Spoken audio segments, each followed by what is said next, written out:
All right, so you're going to have to imagine with me for a second that there's actually introductory music playing right now because right now there isn't any. So in your mind, you can imagine that there's some kind of music playing because you are hearing us live here tonight. It's a little bit later than the 9 o'clock start time, but usually we come through Blog Talk. And tonight we're trying this other platform on YouTube to see how well it works. And for tonight's panel, we have all of the regulars. We have, of course, since it's coming through Talking Doctrine, we have Mathias with us tonight. And we also have Jen. We have Brenda. And also as a special treat, and we'll wait till everyone gets in to really, really get going. But we have Glenn from Australia on here as well. Welcome, Glenn, for the first time actually to be heard on True Story Live. How are you doing tonight, Glenn? I'm really well, thanks, Jason. Oh, beautiful. It just sounds so awesome to hear your voice on this broadcast. So we're thrilled to have you. We'll wait till more people come in as they're notified. But welcome to the first YouTube broadcast of True Story Live that isn't a simulcast with Talking Doctrine. We are coming through Mathias's channel for tonight. I did not realize that you needed 24 hours in order to do a live stream. So you live and you learn. But that'll be set up by next Sunday. So we're not changing the time or anything. We are going to do a 9 o'clock start time. And we may do simulcast with Blog Talk. We're working on that. But for a while, we're going to continue. Mathias is going to continue to do the simulcast, but both of them will be on YouTube. And we'll get this thing going. Now, tonight, there's not a particular topic. This is really just a practice show to get things going, to make sure that everyone on the panel, including myself, knows how this thing works. Ended up being a little bit easier than I anticipated, but it was still worth it. I was still able to learn some stuff. And so there's several things we're going to need. We need some kind of intro music, some kind of bumper. We need music definitely from people that play music or have music you want to hear on the show, to send it to us, and sometimes we'll put that on. I think that's a good start. All right, so let's get everyone from the panel, and just Brenda, how are you doing tonight? I'm good. How are you doing? I'm doing well. You sound really good. I don't know, the connection might be quite a bit better on my end than I've ever heard on Blog Talk. Yeah, it does sound. I think the earphones helps a lot. There's no feedback. You sound very clear. We're happy to have you. I'm glad to have you. Did you have a fairly good Sunday? Yes, it was really good. Went to church and then came home and relaxed, went bike riding, and just one of those restful days. Awesome. I'm so glad. Well, you sound great coming through. We also have Jen with us as well, and she's in her car. She's traveling right now, but when she travels, she still tries to make it on the show. And also, by proxy, we have Jason with us. He may not say much, but he may be able to hear us. So hello to you, Jen, and hello also, Jason. Welcome to the show. Hi. Hello. Everyone's in such a gregarious mood. That's good. That's good. It's a good start so far. All right. So how are you, Jen? Tell everyone you're traveling from Pennsylvania to pick up what Jason called some junk for your Our store. Yeah, for the store. Lots of junk. Yes. Got up at 4 this morning, headed to Pennsylvania. We're almost home now. Oh, good. Crazy. Yeah. Good.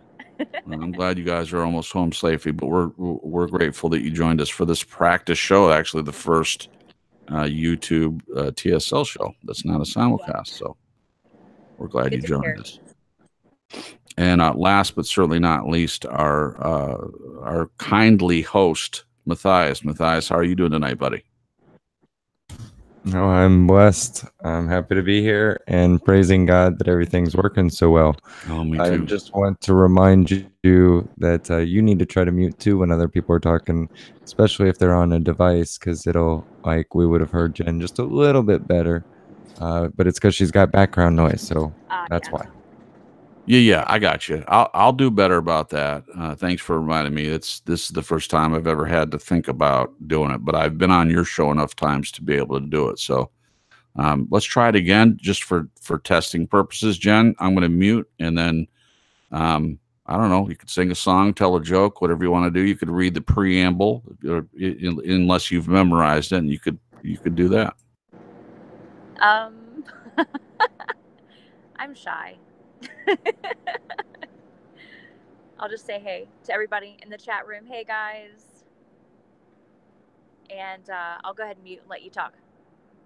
Okay, thanks, Jen. Appreciate it. Yeah, you sound clear. I don't notice too much of a difference, but I'm not. I can only hear on my side how it sounds in my headphones, and they're pretty good. So, all right.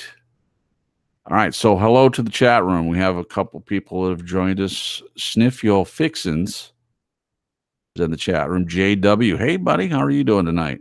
Doing okay? And Daryl, you should come on sometime too, buddy. So we can do this. Daryl is a friend of Talkin Doctrine, and he comes on. We've been on a couple panels together through Talkin Doctrine, and just a wonderful, wonderful brother. And see, he lives in where does he live, Mathias? Where does Daryl? I forget where he lives. Canada, eh? Yeah, that's right. Okay. Yeah, this is going to take me a little getting used to with if I'm mainly hosting of muting when other people talk, but I'll get it. It's a little weird. All right, so can anyone tell us how everyone sounds from the chat room? Anyone give us a quality check on how everything sounds? Daryl, how do we sound, buddy? Oh, there we go. Moni in God's hands. Is that how am I saying that correctly? Is it Moni or Mani? Mani in God's hands or Moni in God's hands? Mathias, do you know? I always refer to her as Moni, but I never thought to ask. I thought Moni was correct. So I hope I'm right, but it may be Moni, I guess. But it sounds like the audio is good. It's decent and sounds good. So, Lord willing, that's good enough. Okay. Jason says it's pronounced money. There was a song Moni, not money, but it's Moni. So I don't know if it's Moni, Moni, or Mani, like monotone, half of monotone. I don't know. All right. So we don't really have a subject for tonight. This was going to be a practice show, so that we didn't do a whole lot of preparation. I am just absolutely thrilled that in a fairly short period of time we're able to get everything going, and we can hear everybody's sound quality is good. All right.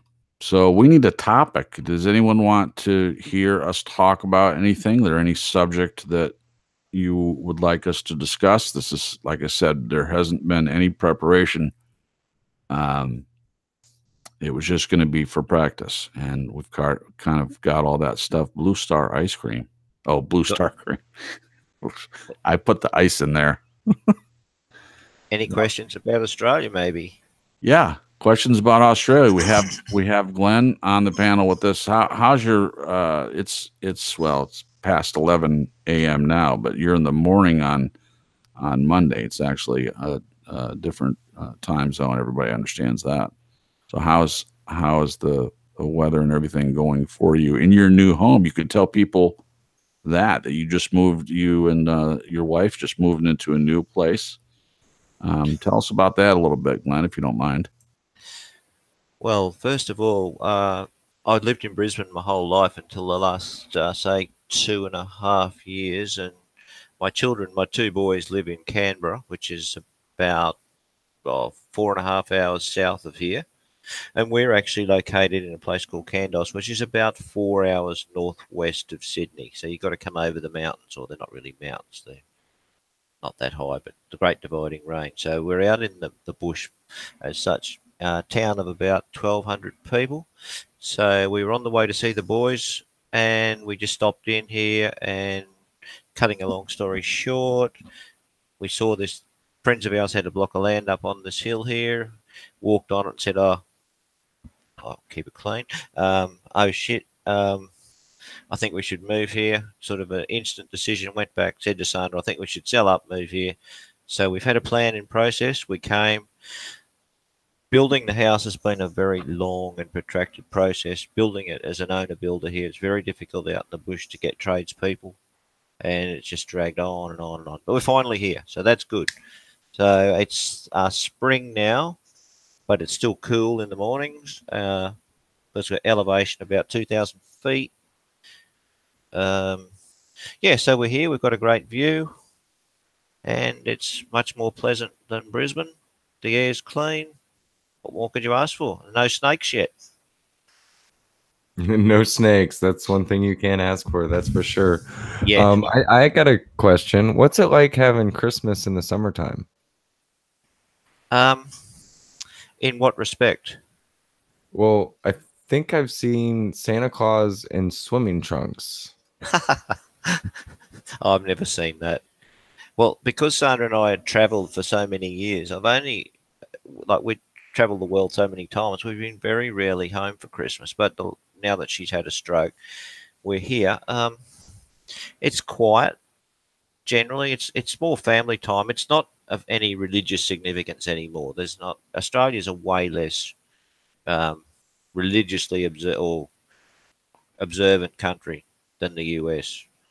So there's not that much church. There's not much. It's more just, it's so hot, as you said, you just keep in the air conditioning. A lot of people will go to, like the older people, they end up over the holidays, Christmas holidays, they go to the shopping centres and just sit there because they can't afford aircon. So they just all go to the shopping centres in the cities. So Right. having never known Christmas in the winter, I can't really comment, but I can tell you what they do in Japan. They have a very eclectic way of getting things confused. So the last time we were there at Christmas time, they had Santa Claus up on a cross. So that was strange. That's funny. Oh, that they do that all the time. You know, they just like they're very into like all these celebrations, but it all gets lost in translation. That's hilarious. So here it gets to about, it can get really hot here in around Christmas. Can be, I'm trying to put it in Fahrenheit, 115 Fahrenheit, but it's dry. It's not that bad really, because I'm used to hot humidity. Winter time it would be in the coldest mornings below Fahrenheit, because we're centigrade, just over 20. So it's got, because it's the bush, it's got a lot of variation. But, am I gone? No, you're still there. Sniffio Fixins asks, how do you feel about Kiwis? Oh, well, Australians and Kiwis love each other, but we take the piss mercilessly. It's like a standing rivalry, but it's all in good fun. And a Kiwi, like people, when you go overseas, like go to any place, they normally get Kiwis, Australians, Brits. They all get mixed up. People don't know the accents. Like a Kiwi accent is so different from Australia, you can pick it, but not overseas people can't usually pick it. They're, so. Kiwis, yeah, they're our mates. Well, there you go. That answers that question. we're getting some ideas. I could actually spend the whole time talking to you, Glenn, and asking you more questions. We could just ask questions and go into them if we wanted to. A couple of subjects have been mentioned. One was 7 deadly sins. I'm not sure we want to go. I don't even know. I can probably name a couple, but that's a Catholic thing generally, isn't it, Matthias? You would probably know what the 7 deadly sins are, wouldn't you? I'd have to, I remember them. Yes, it is a Catholic thing. Like gluttony. Oh man. Well, remember the movie Seven? That was about that. Yeah. So there was gluttony was one. Envy. Yeah. Pride. Yeah. Right. Lust. Lust. Yeah, that's 4. Anger. Greed. Sloth. I can use Google. Oh yeah. That didn't come from my head, I can tell you. I was pretty impressed, Glenn. I was like, wow, you're not a Catholic, and you know what the 7 deadly sins are. They're all good fun too. Yeah. Good fun. Well, JW's question is, why are they deadly? Why are they deadly? Why does God hate these? Yeah. How do they pertain to human to human relations? Well, it's really more of a Catholic spin-off of it. You can't get this from scripture per se, but I would say that pride is the thing that causes everyone to be resisted of God. So if they go to the word with pride without humility, then by default, God's going to be resisting them, and they're going to come away from scripture with a carnal understanding and not really know what they just read, not understand it, at least not spiritually. So when it comes to the 7 deadly sins, the one that's the most deadliest is pride. That's the one that's going to keep everybody out of heaven, because all it takes is a humble heart going straight to God, and he says everyone who seeks him will find him, because of their pride that they won't just turn and seek him. Gosh, Matthias, I've never thought of it like that way, but you're right. Pride, even more than murder. Yeah. Wow. Okay. It would seem like murder would be worse. I mean, as far as one of the 7 deadly sins, it seems like murder's worse than any of the others. But the way that you put it like that, pride definitely would, and in some cases, it could lead to some of the other sins as well, from that perspective. But pride is the thing.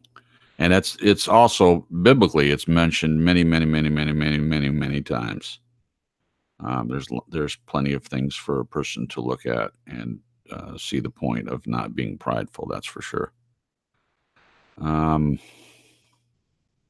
Okay, so I'm looking for something else to.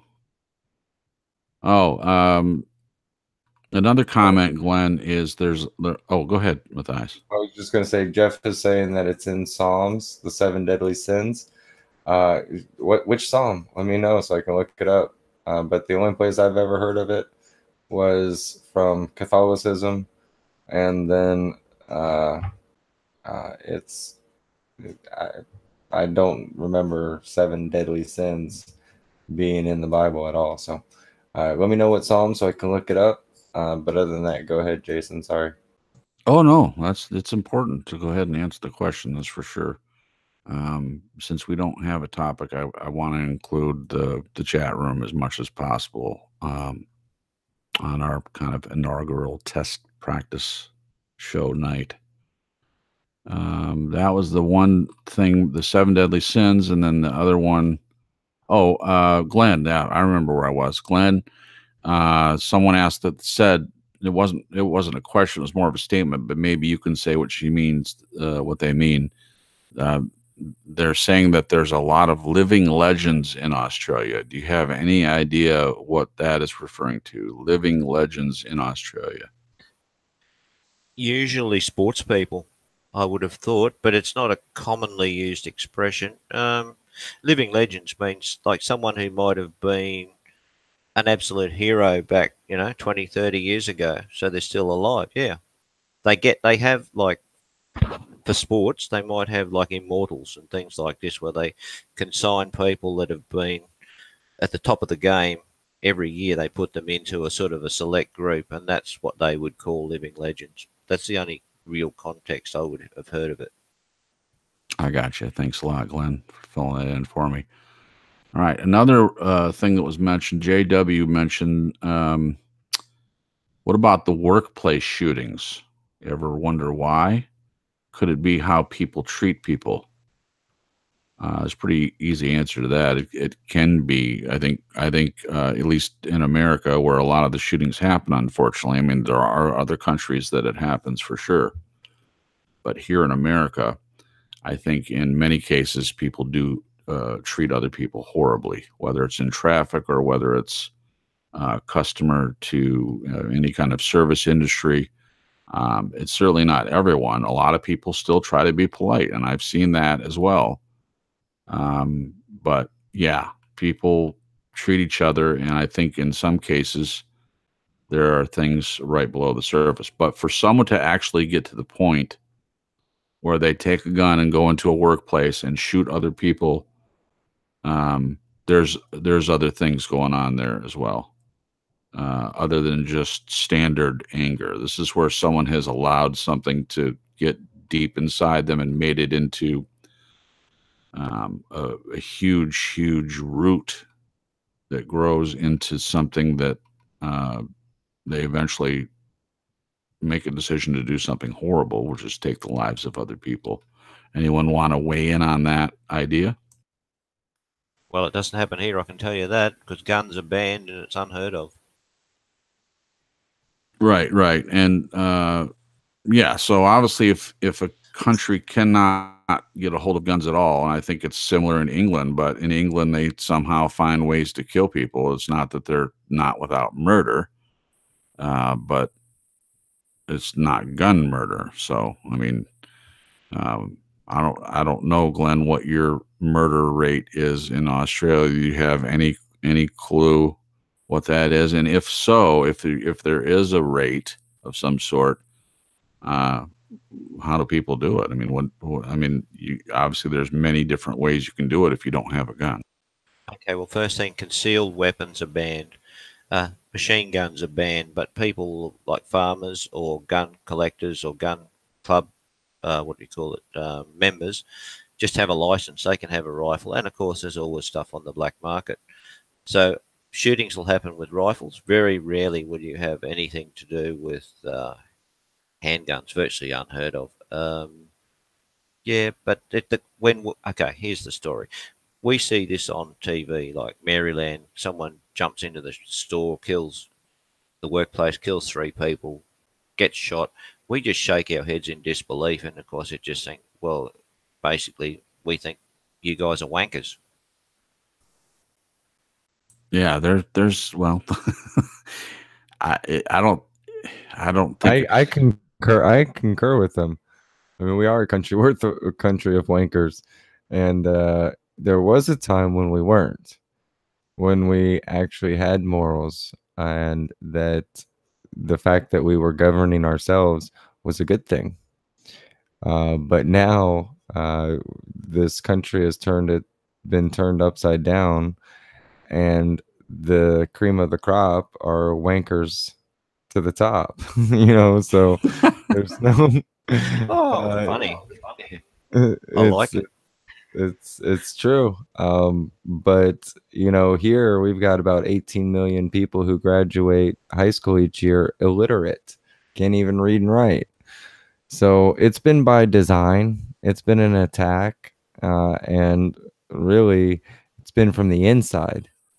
It's the domestic terrorists that our forefathers warned us about have been at work for the past 100 years and extremely full throttle for like the past 10, 15, 20 years. So I'm not against guns, but the thing is when you have just stupid wankers who are your society because they have fallen for all the programming, all the deception, all the attacks subconsciously, physically, mentally.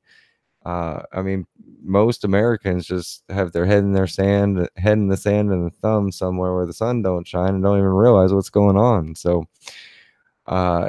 really, these people who are going in and doing these shootings, they're basically drugged up on sorcery, is what the Bible calls it, and they're dealing directly with devils, and they don't even know it. Like they are in such disbelief of the spirit realm, so to speak, that they don't realize that they're being controlled by him.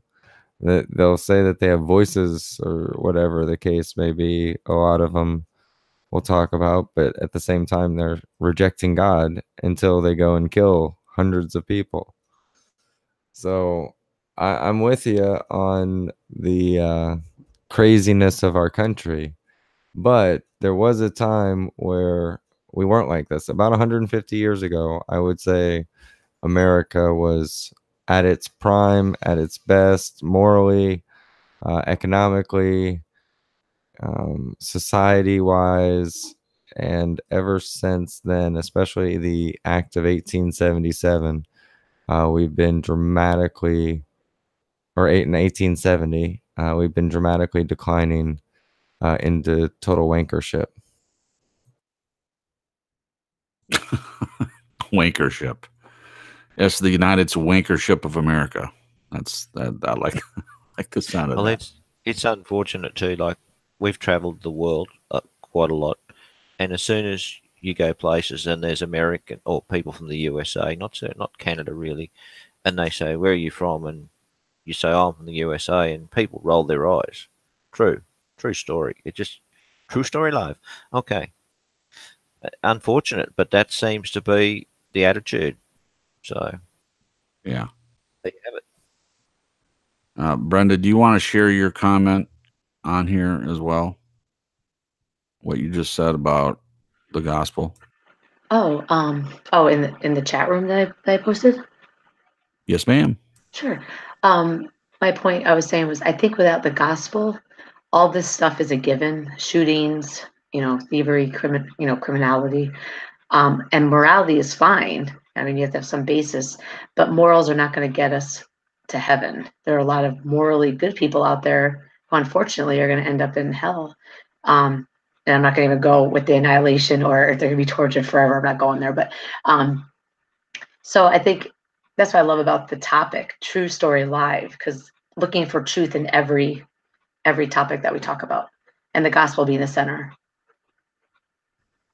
Wow, that's beautiful. I mean, I like how you you brought that around almost to the first show, Brenda. We talked about. Wow. Okay, Brenda going deep. There she goes. Okay. So deep. Well, it's deep enough. Deep as far as the time warp back to the first show. Oh yeah. Talking about what the purpose is, and the purpose has not changed. We try to find what's true in every story. Amen. Whatever stories we deal with. We definitely, I did not foresee getting to a point where we would have a chat situation rather than call-ins, but I'm way over that now, and we can have people on the panel anytime.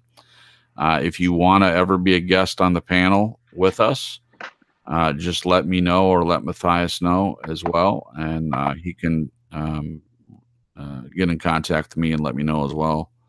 That you want to come on the show. I saw Daryl said that he might come on sometime, and this is what we do. I mean, normally in the format that we run, we're going to continue to do that. Some of the shows will have kind of a questions and answers thing, and that's really just to get conversation going. And I think that has really changed things for us, and it has been working out perfectly. I'm not saying we'll always do that. Sometimes we might have a special guest, a book writer or something on. We've done that a couple times early on. We may still continue to do that. One of the things about getting on YouTube also is the possibility of more people being able to find us. I think that's one of the problems. I mean, there's nothing wrong with Blog Talk Radio, and I've enjoyed being over there. And like I said, we may do some kind of simulcast. I'm not severing ties with that. And there are some popular broadcasts on that network. I mean, they're mainly dealing with finances and stuff, which I don't know much about, but there are people that talk about that, and they have a big following through that network. But through being involved with Talking Doctrine and with Mathias and seeing what he does, and there are regular people that come, and they come into the chat room and they have separate conversations, but some of the same people are here every week. I mean, he has a tremendous core of followers, or is that the word you use for it, Mathias? Do you call them followers and on YouTube? Is there another word for it? Subs. Subs. Thank you. See, I'm learning, guys. I'm learning. Yay me. I'm subs. Okay, so you have subs and you have co-subs, and then connections to different people's channels, and it is just awesome. So there are a lot of advantages to doing it this way, and I have been on enough of Mathias' shows kind of to get the idea of how to be a guest. And so the whole purpose for tonight was to just kind of do a test run and see what's going on. Let's see. What do you guys think of? Daryl says, what do you guys think of Obama's return? He told America they didn't need a savior or Messiah except himself, of course. Is he the Antichrist? I don't know about anything about his return, but I stopped watching the news quite some time ago. So I do hear about things happening. I still have people that bring it up, and usually if something serious happens, they let me know. So Daryl, I'm ignorant as to what you mean Obama's return. Does anyone on the panel know anything about that? I don't. Okay. Well, unfortunately, Daryl, unless you want to come on and explain that, I don't think that anyone knows exactly what you mean. As far as him being the Antichrist, no, I do not think he's the Antichrist. It doesn't really. He may be involved somehow. I'm not saying he's not involved. He certainly is Antichrist, meaning I don't believe him saying that he's a Christian for 1 second. But then I don't believe Trump is either. And I'm not trying to inflame people, but I have Christian brothers and sisters out there that look at Trump, and they seem in some ways almost to worship him. I don't think he's the Antichrist either, but I don't believe that he's a true believer either. I'm not the judge, though. God's the judge, and I don't know. But if you're asking me, I certainly don't have the love affair with Trump that a lot of the. Is there still a Christian right anymore? I don't even know if there's. I think they switched to the Tea Party.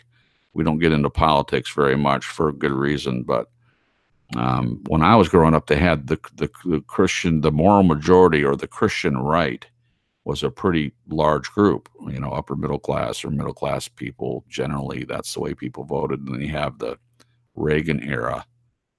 And then we had Bush for 4 years, and then people mostly voted Democrat for several years. And then, of course, we just had Obama, and now we got Trump. So, and that's a divisive topic. Well, all presidents, all the way up to Obama, including Obama, they all come from the same bloodline. So it doesn't matter left or right. They're not elected. They've been selected. And I don't doubt Trump's not fully part of that either. You don't think Trump's fully part of what now? I don't doubt he's not fully part of it. So I think Trump is also selected, not elected. Oh yeah, okay. Now that's getting, yeah, and I agree with you. I don't. I think our votes don't count at all. I think that whoever they want to be in there, that's who they are, and they're essentially puppets. They're being controlled by another group. Now, a lot of people don't believe that, but I do. Mathias and I don't disagree on that topic at all. Of course, politics isn't generally our go-to subject for sure, but it's okay to talk about it. Daryl, I haven't typed anything in the chat, so I'll just type something in just real quick and see what it comes up for you. But again, remember that we're coming through Talking Doctrine channel. So when we come through through TSL, it will look, I think, similar to if you're talking about the orange background that highlights when someone asks a question or highlights the name. It should look the same way as it looks to Mathias with the orange background. I'm not sure, but we're coming through Talking Doctrine, so it's his channel, not TSL. It'll be a little bit different when we come through next Sunday. So for next Sunday, we will be doing the broadcast at the same time. I think I mentioned that at the beginning, but there's more people in here now. So at 9 o'clock, next Sunday, 9 to 11 roughly. And we do go a little bit longer. We generally consider the first 2 hours to be the broadcast, and then we consider after 11 o'clock to be the after hour show. And in this format, it's all the same show.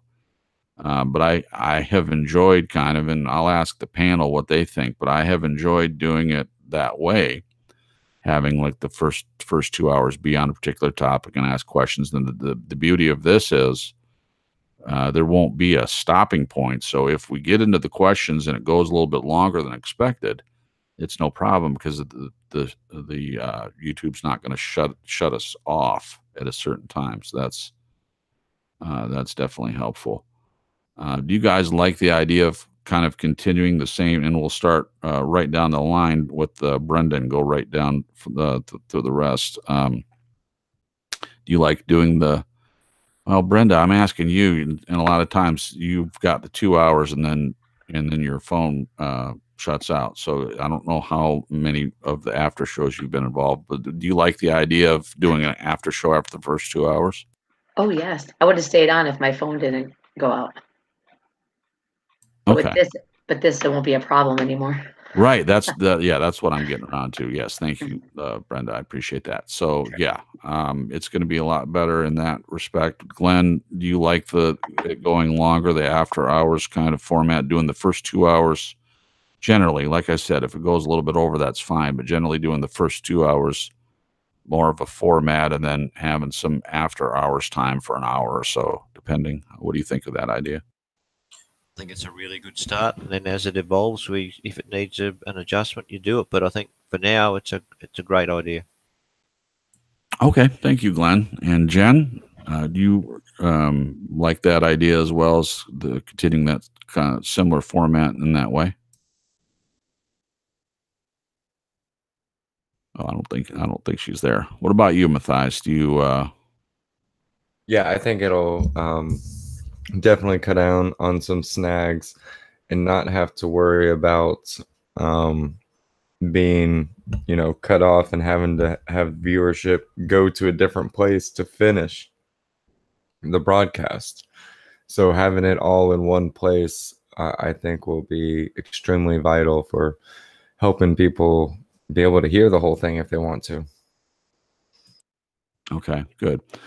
Kelly Dean, I'm glad you're in the chat room. If you ever want to come on the show and sing live, we're more than happy to have you do that. I did listen to the audios that you sent, and I like them a lot. So I'm glad that we have someone in the chat room that does that. So if you ever want to come on and sing, She says, I'd like to sing Amazing Grace sometime. That would be wonderful if you wanted to do that. Especially if it's live, and then we can get to know you a little bit too. So that's another thing again, and I've mentioned this, and I'll just keep saying it. We will have eventually through YouTube. In fact, Mathias already discovered it. We will have a way for you to call in on your phone moving forward. We haven't got that set up here yet. We're just starting out, so I appreciate everyone's patience while we get things hammered out, get things going. But you would be able to call in. But this is obviously a completely different format. You can be in the chat and have conversations in there and never come on the show. But if you want to ever be part of the panel, just like you do with Talking Doctrine, all you have to do is let us know. So my email address is truestorylive.cripps, CRIPPS, @gmail.com. And of course, Talking Doctrine is talkingdoctrine@gmail.com. So if you ever have, again, if you have any questions or comments or any ways you think we could improve the show, if you ever want to come on the panel, just let us know and we can send you a link for the show that you'd like to be a part of. Even if you wanted to come on now in a situation like this, all you would have to do is shoot Mathias an email. And if you've been on the show before and he kind of knows you, it's usually not a problem, and you can come on and talk to us, especially in a situation like we have tonight where we don't have a particular topic planned. It's about 10:30. I'm not going to go too late tonight, but we have another 35 minutes until the top of the hour. So definitely, if you want to come on and just say hi and then get back off, you can do that as well. So definitely just let us know if you'd like to come on. So Brenda says the last generation wants to sing some Tupac. If you can sing, I don't know if that's singing though, it's rapping, isn't it? I mean, he does sing a little bit, I guess, or did. You'd have to find a song that didn't have a bunch of language in it, though. Right, we're singing with Elvis now. Yeah. Wherever Elvis is, right? Right on that island somewhere. Oh, that's something we could talk about, of whether Elvis actually died or did he fake his own death and he lived. I think now the people that say that he faked his own death, I think he's died now. But the ones that have the conspiracy say that he's passed on now, but he didn't die when they said he died in I think it was 77 or 78, something like that. Do you remember, Mathias? No, it was before I was born, but I forget that because you seem older to me than you are. You're not too far away from me, but I do see how that would be before you were born. So I was young. I mean, I was 6 or 7, I think, when he died, and I remember it because the way everyone reacted. I knew who he was. I mean, I'd heard songs and seen movies. They played all his movies when I was growing up on usually on Saturday or Sunday. So I'd seen a bunch of crappy ones. There was a few good ones that I remember liking, but most of them were crappy. It was like a storyline, and then he would just break out in the song, and they'd have dancing girls and whatever the theme was. So some of them were really, really pretty terrible. I remember 7 Brides for 7 Brothers. That was a movie that he was in, and he played multiple roles, which is something good actors do well today. When they have to play 2 different characters, the same actor plays the characters, but it was just pretty cheesy. All right, so where are we at? Are we looking for? Daryl says Elvis faked his death as well as Prince and David Bowie, etc. No, it sounds outlandish at first, but when you think about all the famous people and how, you know, if you put all the famous people together and then all the rest of the people together in all of the world, there's a very, very, very small fraction of those people, you know, compared to the rest of the world. But when you look at the fact that the such a high percentage of those famous people die at a young age compared to all the rest of the people in the world, something seems to start smelling pretty fishy in a couple different ways when you really start looking at the numbers, because the numbers are just staggering. If you are in the limelight, your chance of making it to a good old ripe age seem to be less than 40%. Yeah, you're right about that. And 20, there's a big deal about the number 27. I mean, for when people, how old people are, is it 27? Yeah, but that was Yeah. those people, if they died at 27, they got sacrificed. Right. Okay. So but that's kind of what I'm getting at. So that is a number. Now, Elvis went beyond that. I think he was in his 40s, right? But still early. I mean, he still should have lived longer than that. Michael Jackson was 50, and I think so was Prince. But Daryl's saying that Prince said a long time ago when he was in high school that he would be famous and that he would at some point fake his own death. Now, I'd never heard that. But Daryl, I'm not saying you didn't hear that, or that may not be true. I have no idea. And Kellyanne, my email address is truestorylive.crips@gmail.com. So I'll give it again. So it's the name of the show, truestorylive.crips, which is my last name, and gmail.com. Oh, he put it on there. There you go. Thank you, buddy. Appreciate that.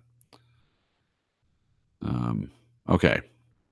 So I don't know about Prince. What I do know about Prince is that he did talk about some things before his death that may have irritated someone about kind of gosh, what did he talk about? Matthias, do you know, I can't remember what subject it was, but chemtrails. Yeah. He talked about chemtrails a lot. Yeah, chemtrails and a few other things. I don't know that they would kill him for that. Geoengineering, which I guess is kind of the same thing, but yeah. Some of the celebrities though, they didn't really talk about anything, but Michael Jackson did. He talked about the way things are and that there was stuff going on that people need to wake up to, and he didn't go very far into it. And then some of the actors, though, the actors and lead singers for rock bands die before. Some of them are get up there pretty good before they kick off. But Bob Dylan. Is he dead? No. I was saying he's gotten up there in age. Well, he now here's something interesting to me. Now he admits he came on 60 Minutes and he admits that he signed a deal with Satan, literally. He doesn't refer to him as Satan. He said the boss. The ruler of this earth. That's correct. So he knows whether he did or didn't, whether it's real to anybody or not. He thinks he made a deal with the boss, the leader of this world. And he definitely is someone that if I had ever heard him in person before he was anybody, a star or anything, I wouldn't go out and buy his albums. I mean, he's an icon now of music. So it's hard for me to go back in time and him not be popular and I hear him on the radio and for me to make a determination. But I think he had help somewhere in some way to be followed and to be popular. I mean, there's a theory out there that the groups that we hear, the ones that get rotation, the ones that are promoted, are the ones that make the deal. Otherwise, we wouldn't know them or hear them. And that I've heard groups that hadn't signed a deal that in some ways sounded better to me than some of the ones that have deals. I mean, I'm sure there are other people that have heard a similar thing. What about you, Jen? Oh, yeah. Many. I've actually heard that exact thing a couple times. Yeah. That it's not an accident that they're, on the radio all the time and performing at Grammys and all these award shows. And yeah. Well, one thing for sure that we can all pretty much agree on, that the award shows have consistently gotten more esoteric. Raunchy.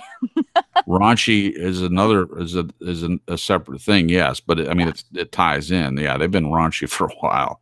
That's true. But adding to that, one of the last ones, I forget which award show it was, but they had Grande. What's her first name? Ariana Grande. Ariana Grande basically did a lesbian Last Supper. Oh, the God is a Woman song. Oh my gosh. I mean, it is clear. It is absolutely clear. And then not just that, but all the set, the way the set is set up, and the symbols behind her as she's singing.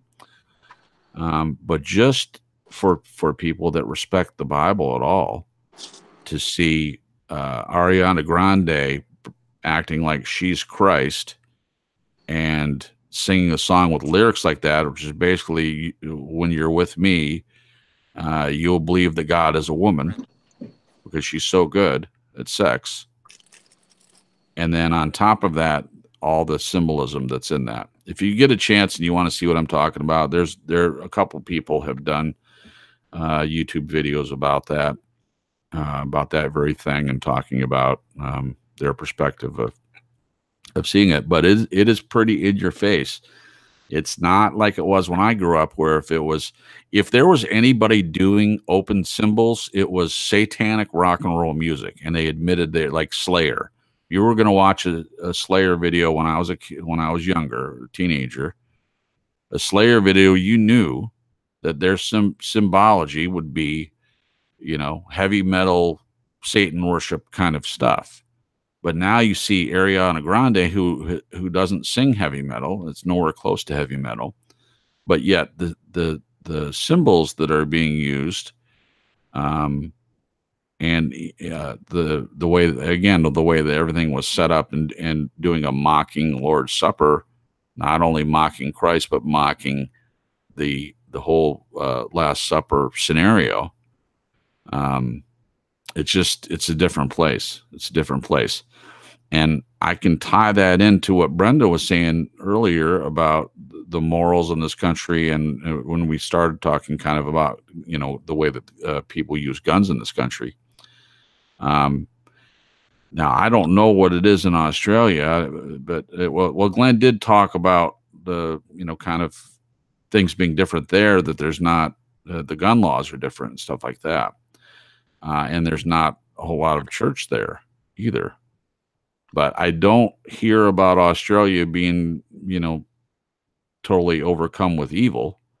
But yet here, probably we have the most church by capita, and most churches by capita. Mathias, maybe you know about that. Is America, it's still, I know we're not really a Christian nation, but are we considered that from the rest of the world for the amount of churches and denominations? Well, by the numbers, yes.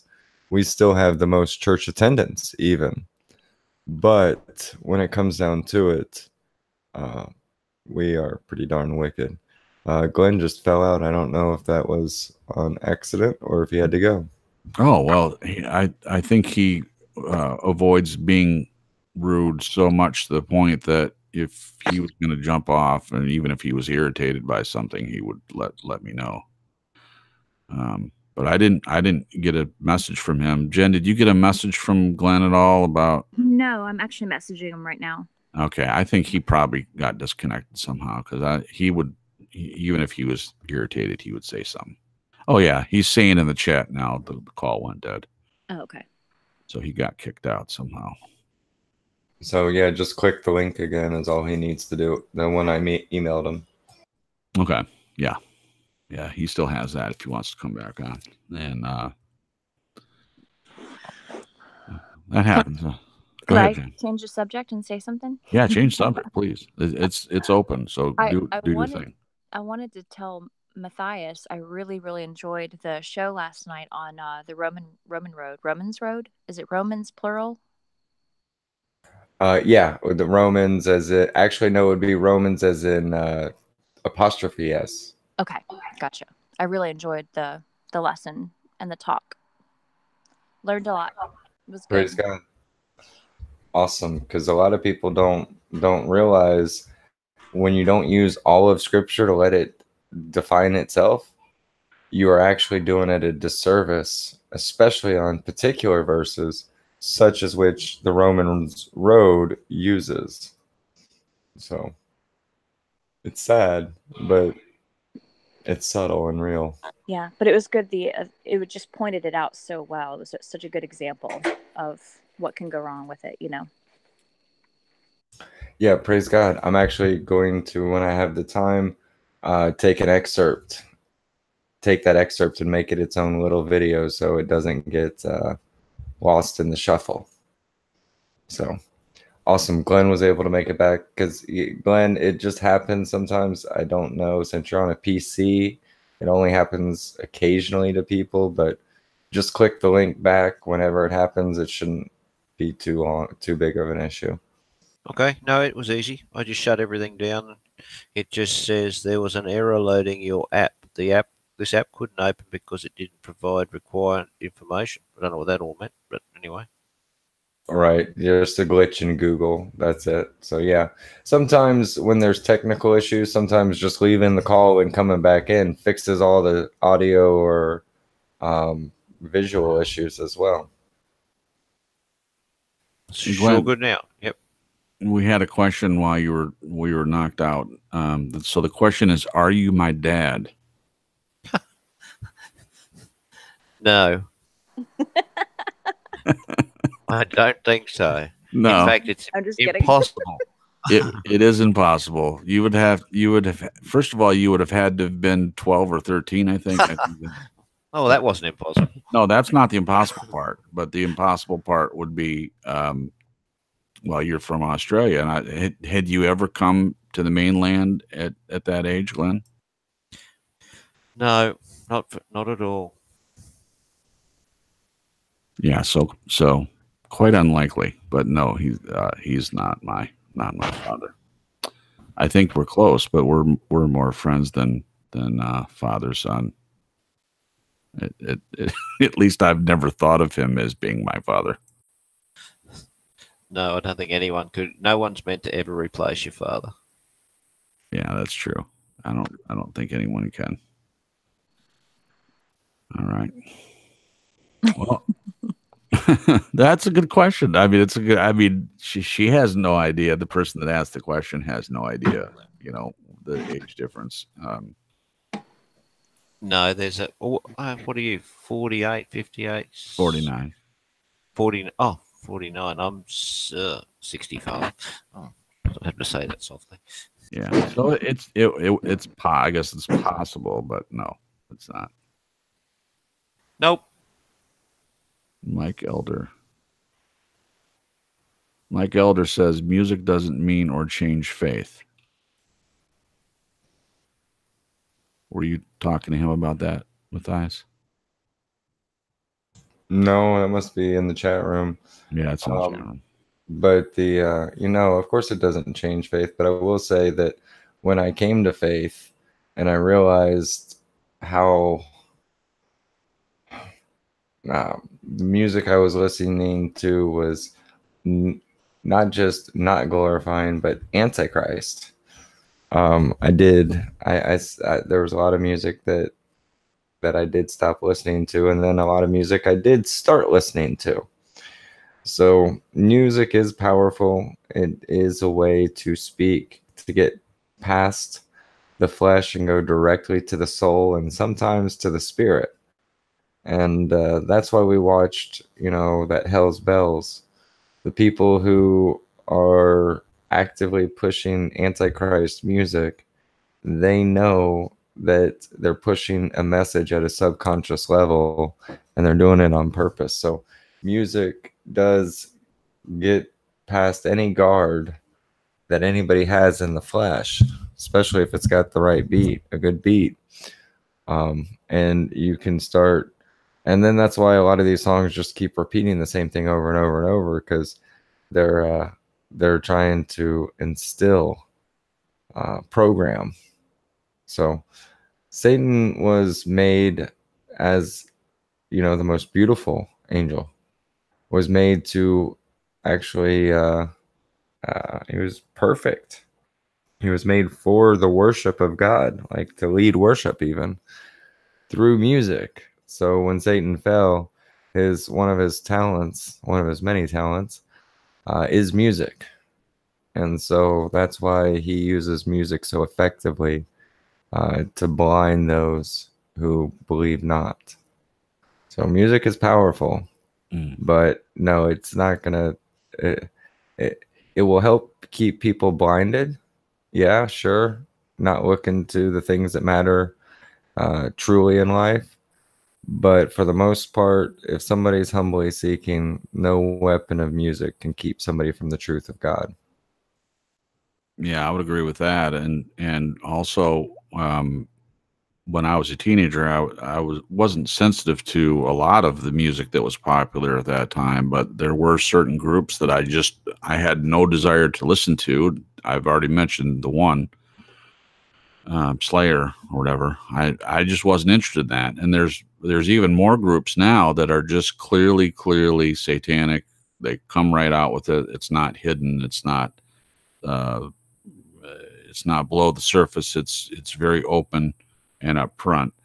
In some ways, it's more dangerous to have the stuff that you're not aware of. But as Mathias said, if you have a shield, an internal shield that comes from a relationship with God, then you have more of a protection than someone that doesn't have that. But some people get twisted about this topic, and to the point of saying that if you listen to any secular music, then you're going to hell and all that. But they're like that across the board. It's not just about music. It's some people, if you smoke, then you're going to hell. If you do this or that, there are people out there like that, and I've avoided those types of people, especially when I was rebellious. But even now, I can only take so much of hearing stuff like that, because it's, first of all, it's incorrect.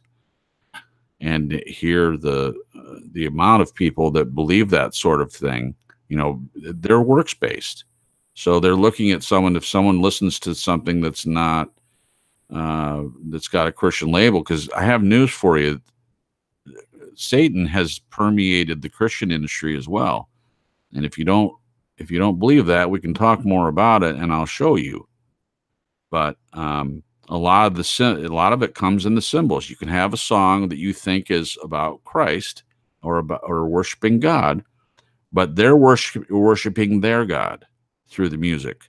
But we suck it up. I mean, when I say we, I mean Christians in general. I don't. I mean, to me, if I'm watching a video, that because I'm aware of what some of the symbols mean, I know exactly right away what it is and what deity they're worshiping, and it isn't the same one that we worship. So, and that's throughout the music industry. So you have to be if you're sensitive to this sort of thing, you have to be very careful what you listen to, even if it's Christian. You have to, if you're sensitive to it, then you need to look and make sure. But either way, you're going to have a protection, but some people are more sensitive than others. So you have to kind of decide for yourself, in my opinion. Anyone else want to weigh in on that? The music you listen to, does it have any effect in your mind? Does it have any effect, Brenda? Yeah, I'm finding actually the more I grow closer to God, some of that modern music on the radio, I literally physically can't handle it. And even some of the praise and worship music, like Hillsong, oh my goodness, like there's so much symbolism in there that's just horrible. That's one. Brenda, thank you. Well, you're just on fire tonight, Brenda. You're on fire. So A lot of time Hillsong, to think. Hillsong is a very good example. And when I first heard Hillsong, like many other people, I loved their song "Oceans." I loved it, and I felt ministered to by that song. And here's how you can be. The thing is, God did create music. Satan didn't create it. All Satan can do is twist what creation is already there. He can twist the message and he can add his own message to it, but he didn't create music. I'm sorry. So you have a song from Hillsong, and in their video, it may be the same one, Brenda, that you're talking about, but they had a lot of symbolism in it. And it was very, very clear that they weren't worshiping the same Savior. They're worshiping something else. Yep. And this is hard for people to believe because Hillsong has such a huge following. If they have a huge following, shouldn't we assume that they're on the right track? And Mathias says no. Yeah. What's even more shocking is the some of the churches who use secular music. Like there's this one church that my daughter's friend goes to, and they just don't know. And I think it was like a youth group sleepover, and they were using Imagine Dragons. I mean, that is like the most Illuminati, obvious. Why are churches using that music? It's just, they're just so asleep. I don't think they even understand. They think because they say God, it means the God of the Bible. Right. But that obviously that isn't true. I saw one that actually used Hell's Bells, and then they defended it. They defended why they used it because obviously some people complained that they used that song, and they claimed that they were just using it to get people fired up for worship, and worship of who? Yeah. I'm sorry. There's some songs that if it's a secular song, Brenda, I understand where you're coming from, and I respect your opinion. To me, it doesn't matter so much if a song is secular. If I'm in worship and there's a secular song like the James Taylor or something, then they use that song and they have someone else sing it and they're singing it to God. That's all that matters to me. Yeah. And the point I wanted to make earlier is that if you are looking for godly things and you're listening to a secular song, you're going to see what your spirit sees through the song. So even if the writer or the maker of the music didn't mean for it to be worshipful for God, it can be that way. Yeah. That's okay. True. Len, do you have a take on music, of whether music can have a negative effect depending on who writes it and who makes it? Do you have anything you want to add to that? Okay, that might mean he has nothing to add or he didn't hear. What about you, Jen? Can everybody hear me? Okay, I wasn't unmuted. Oh, there you go. Yeah, I agree with Brenda to an extent, but I also agree with you to an extent. There's been times where, certain music has affected me maybe in a less Christian kind of way. But then there's been other times where secular music has moved me toward God through music, through lyrics. So I think it's kind of about being discerning on what it's kind of creating in you, what you're feeling when you listen to it. I don't know. It's one of those things I've kind of vacillated back and forth between. And so God and I have a lot of talks about it. Yeah, but I think what you said, you know exactly what you're dealing with when you say discernment. If a person has discernment, whatever music they listen to that comes on the air, they're going to get a feeling about certain types of music and choose not to listen to it. Yeah. Like, good example, we were actually at an antique shop earlier today, and they were playing Cardi B, which I don't know if everybody is. Jason actually doesn't know who she is and doesn't want to know. But there's music like that automatically I have to shut my ears. It's just very offensive to my spirit. Yeah. But then there's other songs that have a completely different effect that are still secular. Does that make sense? Oh, sure. So. So. Yeah. So even in the chat room, there are people that have more of a conservative view about it. We have John B says, even James Taylor, you've got a friend, not really acceptable because James Taylor's not a saved man. So he's going probably to the unequally yoked, do not be unequally yoked with unbelievers thing. And there are people that take it to mean that. I understand. I think it's situational, and you have to understand what being yoked to someone actually means. We're obviously meant to go into all the world and preach the gospel. It doesn't mean that we're supposed to just avoid everyone that doesn't believe the same way. Then this is my take on it. Everyone has to decide for themselves what they want to do about it. Then we have another comment. Bread of Life is using, I think, 1 Timothy 5:22, abstain from all appearance of evil. Yeah, and again, it's subjective to what you would think is evil. To some people, their level of what they consider evil is different than others, and I'm sure for someone like Glenn, it would be different. Glenn, when you come back, unmute for me real quick. Oh, there he is. No, I'm here. No, sorry, before I had to get rid of the cat. He'll rip my artwork to pieces because it's sitting on the floor, so I had to kick him out. Oh, yeah. He's got a cat that's name is Cat, right? You just call it Cat? No, it's Coco. Coco now. Okay. So I'd asked you a question while you were gone. It was about music. What do you think that music can have a negative influence depending on the messages and the beat or anything in the music that just intrinsically would have any kind of effect on people if it's coming from a dark place or from a light place?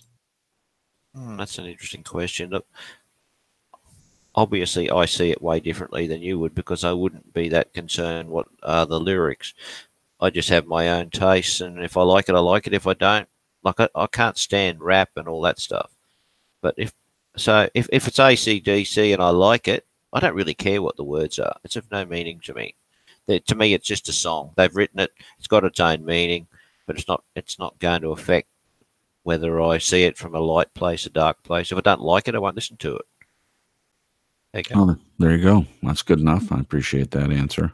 And you named the best Australian group of all time, in my opinion.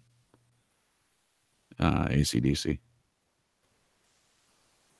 Yep. They're fantastic. I wouldn't play Hell's Bells in a church, though, for praise and worship service. Well, I don't really know the words that much, so and I don't go to church, so it's not going to have any impact. Right. Well, of course it's not. Yeah. Either way, you're good with the Hell's Bells song. I'm good with it. No problem for you either way. It's a highway to hell, mate. Yeah. Well, for some people it is. I mean, it doesn't really depend on who you're listening to. I mean, some people are just fine with going there, and AC/DC apparently agrees with that. They know where they're going. They're gonna bring people down with them, and it's just a big celebration. All their friends are there, and that's kind of the way that a lot of people view it. They think that why would you want to go to heaven, which is incorrectly represented as a place where you just go on and sit on a cloud and stroke a harp. Oh, man. Yeah. I mean, that's the idea that we're supposed to believe heaven is. And then on the other end, you see hell depicted as a party place where you go to be with your friends and you're kind of able to do what you want, and both of those are completely incorrect and far from even what people consider to be the truth about what heaven and hell are like. Sorry. No, go ahead. I said it's very difficult for me to consider the concept of something I don't believe exists in any form. So I don't know. What about the North Pole? I mean, when you're a kid, well, you obviously had Santa Claus if he's being put on a cross at Christmas time. So no, that's it. When you go to Japan at Christmas time, yeah, Japan. We had Santa. Of course, we had Santa Claus, but he didn't go to the North Pole. I think, or maybe he did. Maybe no. Well, you didn't Oh, go, but okay. you can imagine it. Is what I'm asking. You can imagine what it was like. Well, even if you, as an adult, you don't believe that. First of all, that you know that Santa Claus is a character and he doesn't exist, and also don't also that the North Pole isn't real, as far as the way it's depicted as that Santa's home with all the elves and all the deer and all that stuff. You can imagine it; it's being presented to you. Of course, but I don't know even what you perceive heaven to be. So, I don't know that we've ever talked about it. no, Well, there's a topic for another show. We can talk about. I do know though that it's not biblically speaking. It's not sitting on a cloud playing a harp. That is, I believe, the world has presented it like that to make people believe the other part that hell is a party place where you just go and be with your friends. Mathias, you want to weigh in on this at all? Well, then, and there's also the party place where you want to be with your friends. And I know a lot of people will disagree with me on this, but I also think the other extreme is also incorrect, where they say that it's going to be eternal torment forever and ever and ever without end. And so I think that the world's out there trying to give both sides of what's wrong, what's not true about it, just to keep people confused altogether. But yeah, most people don't know the difference between what the Bible says. And yeah, that would be a great conversation, talking about the half that's never been told. But with my thing, Glenn, from your perspective, I'm wondering, like, people like AC/DC who are open about saying that they get their lyrics from an entity other than themselves. Like, well, I don't know if they use the word channel, but they basically describe that they get their lyrics from being channeled from a spiritual source. Do you just consider them to be making that up, or do you just consider it to be a spiritual entity, even though heaven and hell aren't real? that's a good question. I think if I was a person, and which I'm not, that was going to be inspired to write music, think about songs, I think I'd be thinking that it's coming from somewhere that's beyond me. But just like you listen to these songwriters, and they always say that they're influenced by something else. So by whatever label you put on it, I think it's got some validity. And channeling, to my mind, is as valid a description as anything else. All right, well, that actually leads me to another question about what you believe in the spirit realm compared to physical, but really that should be for another conversation. Like that, as you guys are coming up with topics and questions, let's talk about the spiritual reality or myth. Like, what is really out there? People talk about ghosts and all sorts of different stuff, aliens and things like that, are they just a myth, or are they ignorant, or is there some truth to it, or whatever the case may be? I think seeing your perspective from that and having a conversation and answering questions, I think that would be very edifying and entertaining. So just something to maybe jot down on your possible future TSLs that you, Jason and Glenn, go over. I would write that one down. Write it down on your pad. I don't have a pad. I have a spreadsheet. See how well that. Oh, this is gonna be so much fun. You see it, Glenn, don't you? You see how much fun it's gonna be. Absolutely, and it's good for me because being I won't say the outsider, but the I can't say the other thing I was thinking of, that I get into, that's politically incorrect. Yeah, just the one who's sort of standing out to the side here from everyone else that I can see in here. That's good. I certainly don't mind having an engaging ideas of thought. Yeah, sure, good.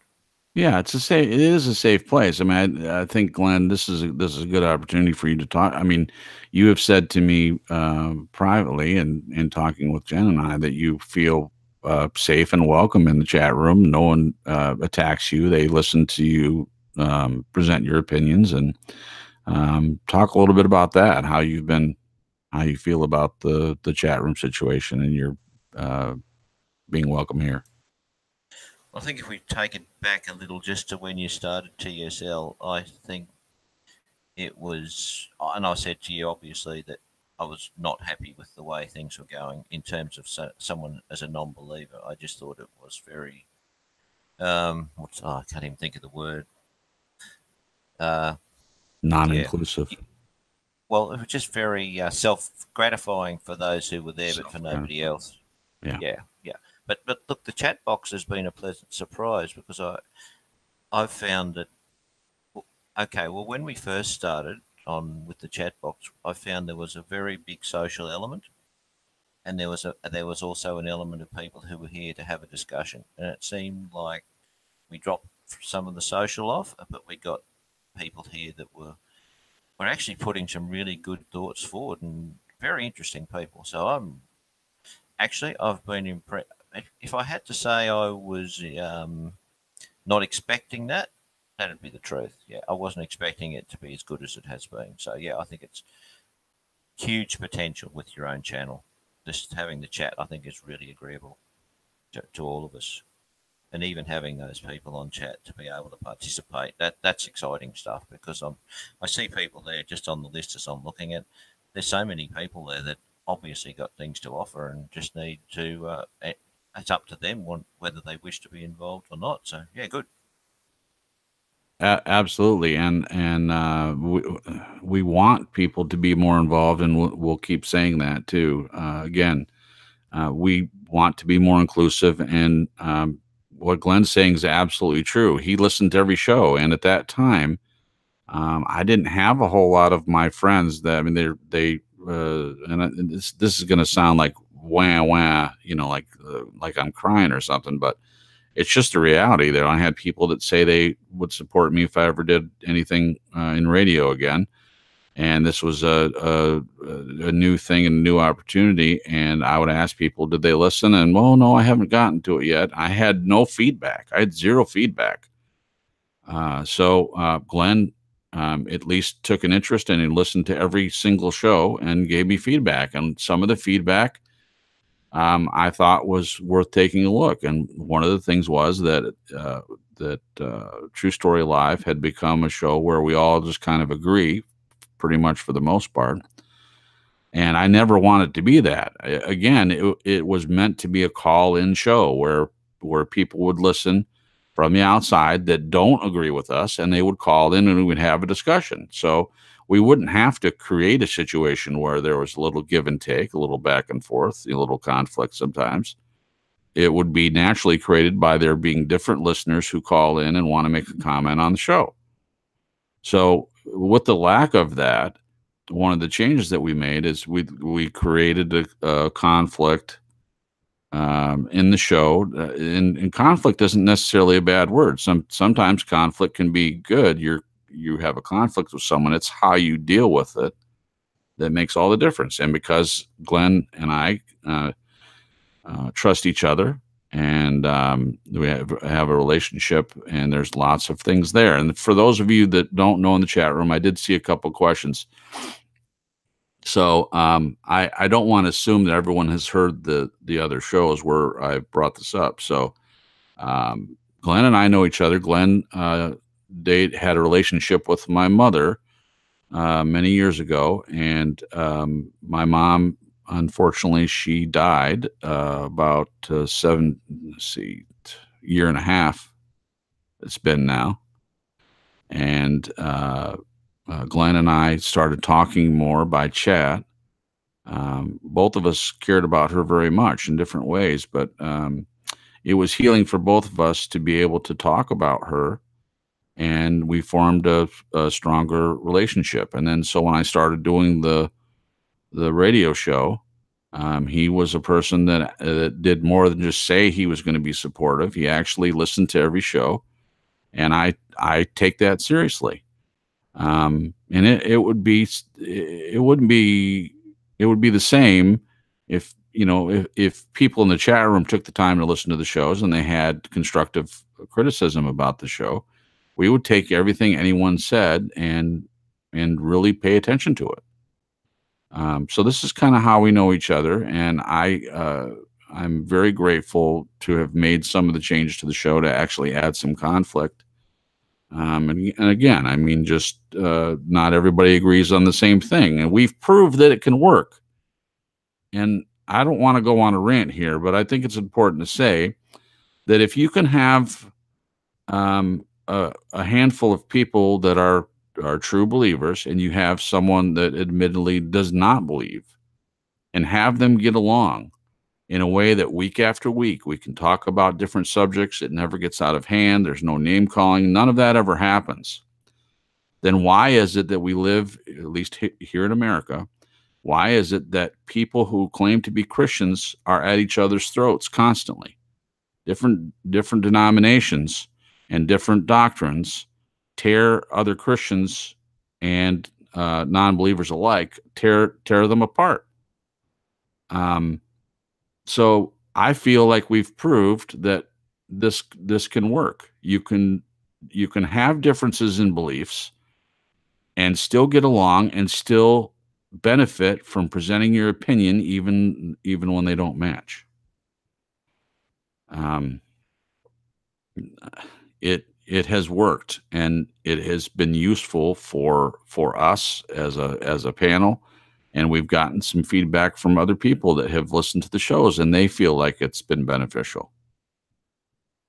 So I'm grateful that it worked out, and this is the first show that we've actually had a chance to hear Glenn, and I couldn't be any more pleased about how that's worked out as well for our first kind of practice test show on YouTube. So right, in the future, when we get when we go through the questions and we want a little bit more understanding of where the question is coming from, doing it this way will streamline it so much more smoothly. And then also it'll be like a conversation. Like, I feel like I was talking to Glenn before with the questions coming in, but there was this gap, something was missing, but it was being able to hear his voice and actually correspond and respond. So it's great from his perspective, and praise God from our perspective, because I just think that it's just wonderful that we're able to actually take this idea that you guys have been working with and bring it all the way to the forefront. So, and I'm so grateful to Glenn to be a part of it in such a way. And while Glenn is the most open, as in helping us direct and really get a comprehensive broadcast together, one to where everyone can learn from each other. But we've also got a few people in the chat room who they're not believers. They're really just being curious, checking it out and seeing different things. So it really is a huge, I'm going to say, blessing and a huge benefit that we have all been able to meet up somehow, some strange coincidence, and put it together in such a way. So, yeah, some strange coincidence. Glenn, well, go ahead and answer Mathias first, then I've got a question for you. Yeah, Mathias, look, I think what you said is spot on. The whole idea with TSL is to bring everyone. That's the whole bottom line, is that we're all underpinned by the similar values. Let's get along together. Let's promote it. Let's not be bigoted. Let's just let it all unfold without any kind of bias And it's all got to work for the betterment of all of us. Anyway, but I appreciate your words, Mathias. Brilliant. I appreciate it too, Matthias. I feel like that was very heartfelt, and I didn't know that was coming. But I from your perspective, I don't feel like I've heard you say it in that way. So I'm very much appreciative of what you've said too, because it does definitely relate to TSL as well, and not just Glenn, but for all of us. And I think you stated that perfectly. So I appreciate that. So, Glenn, my question for you is, Matthias mentioned in some way, as a coincidence, that all this stuff came together. How do you look at it in that way? Is it a coincidence, or is it beyond us? Are there things beyond us working to our benefit, or is it all just some big, just use the word coincidence? No way on earth is it a coincidence. That's it. I'm sure. Look, I always the fact that I kept in touch with your mother for 20 years after we separated, it's beyond me. But I know she's got a big part to do with it. That's I can't quantify it. I feel it. Simple as that. Sure. So you agree? We agree on that. I mean, it's not, to me. It's not a coincidence, actually. None of it is. I mean, even Glenn, you and I talking in the first place. It started out a little hectic at first, and that was a complete and total quote unquote coincidence, right? So Glenn's email right after my mom died sent me an email that he says he didn't send, and I believe him. But at first, I'm like, why are you even contacting me? And that's not what I said. It said something else. But I didn't understand why he was contacting me at that time, and he didn't send it. It happened accidentally, coincidentally, from his employer's account. Sent me an email. I mean, it had some advertisement and gibberish on it, but it was from him, and that's one of the things that led us into talking again. So that's kind of how it happened, isn't it, Glenn? Oh, it is so weird. Honest. I mean, we could talk about it for days, but it's almost as though it was just preordained. That's all I can say, really, that makes any sense to me. It's beyond my level of understanding, and I wouldn't even try to understand it. And that's progressed from there, really. And I think each of us has been very surprised by the quality of the relationship that's developed. I could never have anticipated such a thing. Like, not in my wildest imagination. So that's been a huge shock. Yeah, absolutely. I agree completely. Mike Elder, I'm Jason. We're coming through Talkin Doctrine, but generally we do the simulcast from TSL. So we're doing a little bit different tonight. But I'm Jason Cripps. This is our show, True Story Live. And this is the first time we've had Glenn on tonight, but I have been seeing you ask in the chat room. So if that's who you want to talk to, that's who I am. And then we have Mathias, which you know what he sounds like, and then the new guy, at least as far as hearing him speak, that's Glenn. That's my buddy Glenn, and couldn't be any more happy to have him here tonight. All right, I didn't want to go too long tonight. It's about 11:15, and I feel like we've done a successful practice show. Mathias, why don't you tell people the schedule for this upcoming week for Talking Doctrine, and then we'll, unless anyone has anything else to add, Mike. Okay, Mike, I'm happy to talk to you. No problem whatsoever. Do you have my email? You can send me an email, and I'll be happy to talk to you. It's never an issue. So you can send me an email at truestorylive.crips@gmail.com, or if you prefer, my personal email is Jason Cripps, J Cripps, sorry, J Cripps 1969 at gmail.com. So truestorylive.cripps at gmail, or jcripps 1969 at gmail. They're both Gmail accounts. That makes it easy. Send me an email. I'll be glad to talk to you. No problem whatsoever. Jason, just one other thing. I'd just like to stress to the chat room that if they have any ideas for topics or things that they would like to see made into a show, I want them to feel extremely welcome to come forward and do so. Yes, and we cannot emphasize that enough. And each week we're going to say that. We're going to make sure that everybody knows how much we do want to have the chat room involved. And it's fine if you come into the chat room just to talk to each other and that's why you're here. Great. We're just glad that you're here. We love that you came in. We love it. And but if you want to be more involved, if you want to hear music on the show, if you want to have topics talked about, if you want to be part of the panel, if you want to come on and talk to us in person and have it be on air, we would definitely be happy to have you. So again, the two emails that you can send your information to, if you have any of this that you would like us to have, truestorylive.cripps at gmail.com and Talkin Doctrine at gmail.com.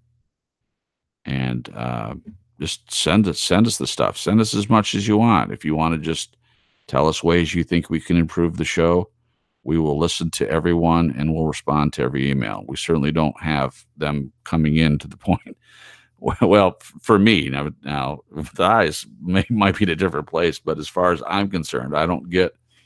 I have had a couple of emails, but generally it's not anywhere near the part where I can't answer everyone and have some kind of dialogue. Like I said, Mathias might be different for you. But tell everyone your schedule coming up this week, Mathias. We having Monday's Milk tomorrow? Yes, we will be having Monday's Milk tomorrow because on the 8th, we will be replacing that Monday Milk for the New Moon Tunes. So since we're going to lose a Monday Milk next month, we're just going to go ahead and get an extra one in this month. So we will do Monday Milk. Lord willing, Daniel will be back Tuesday. Wednesday, we've got the private hangout. So if you want to be a part of that, you've got to email me and let me know, and I'll add you to the list, and you'll get a link. And it's just a hangout that's not recorded. It's not live. It's just, whoever wants to fellowship and talk. We're getting together once a week. And that's Wednesdays, 6:30 Central Time Zone. So email me if you want to be on that. Thursday, we'll get the Bible study, the Talking Bible study rolling. Friday, probably open panel, open discussion. And Saturday, we've got spiritual warfare. We've got a couple people who are going to join us for that, but it may be on TD or it may be on D13. So we haven't quite solidified exactly which channel it's going to be on, but we do have the people and the guests. Brenda, yeah, of course, you can call me anytime. I saw your question in the chat. I am working tomorrow, but I can answer the phone occasionally, so just go ahead and call me. And then and then Sarah, I got your email, and we will bring that up. That's actually a very good topic, but it's very long. I will say for a lost person, yeah, they've got to worry about all the spiritual connections they've picked up in their lifetime. But for a saved person, all strongholds are broken, so that don't matter. So I know only her and I understand that, but we will talk about the topic later. I can't really bring it up without diving in anymore. So I did want to just answer that real quick. Other than that, we are planning on also having Tuesday testimony. So I forgot that. So we've got a full week. Everything's pretty much scheduled in, but if anybody would like to have a conversation on air, let me know, email me, and we can move schedule around. So even when we have things scheduled in, if and when somebody wants to have a one-on-one conversation, we just shift some things around. So for the most part, we've got it set, but other than that, I would just say maybe let Jen already fell out, but maybe let Glenn and Brenda do some closing remarks, and then Jason, why don't you close us out for the night? You got it, Mathias. That's exactly what I was going to do. So, Brenda, why don't you start, and then Glenn, if you have any closing remarks you want to make, and then I'll finish up. Sure. I just thought tonight went very well. It was nice. Everyone had their different questions answered, and I just thought it went really, really smooth. But I don't really have much else to say. Anybody else? Yep, Well, I'll go. you, Brenda. Sure. I'll just say thanks to everyone. I think it's got a really exciting potential. Gives me lots of extra thoughts. I think having this format, even from a show planning perspective, just opens the horizons up dramatically, and I'm very much looking forward to putting the time in. So, good night. Thank you very much. All right, thank you, Glenn. Yeah, I completely agree. Thank you for what you said, Brenda. I appreciate you've been here longer than anyone else. I mean, you were the first person that that was willing to do it with me, which it amazes me. I mean, I didn't know where it was going to go or what was going to happen, and you know, I certainly made that clear from the beginning. It was either going to end up, you know, not being anything, or it could be turned into something else, and it obviously has turned into something else, and I'm thankful for that. But you have pretty much been here from the beginning, so I appreciate your comments, and I appreciate you being part of the show. Sure. Thank you. Absolutely. All right. Well, guys, I appreciate everyone on the panel. I'm sorry Jen had to go, but we definitely want to include her. She's very much a part of the show as well, and very much a reason why things have progressed. And I especially want to thank Mathias for his help in helping kind of teach me how this thing works, and thinking about adding a different kind of format to it. Very thankful to you as well. And thanks as well to Glenn for being part of the show tonight. I agree that everything went very smoothly, as Brenda said. It went very smoothly, and very few technical issues tonight. So that makes me feel pretty hopeful that this is kind of the way to go. I haven't had trouble hearing anyone. I have no feedback or anything like that. None of the other problems that I was worried about when I would hear other shows. I've heard some shows, man, on YouTube through Google Hangouts that I don't know how anyone can get past 5 minutes. I mean, it's just lots of glitches and roboting and stuff. So we don't seem to have any of that. Lastly, thank you everyone that joined the chat for our first practice show. I really appreciate everyone in there. Some of you I may not know yet, but definitely keep coming back. So we'll be here again next Sunday night.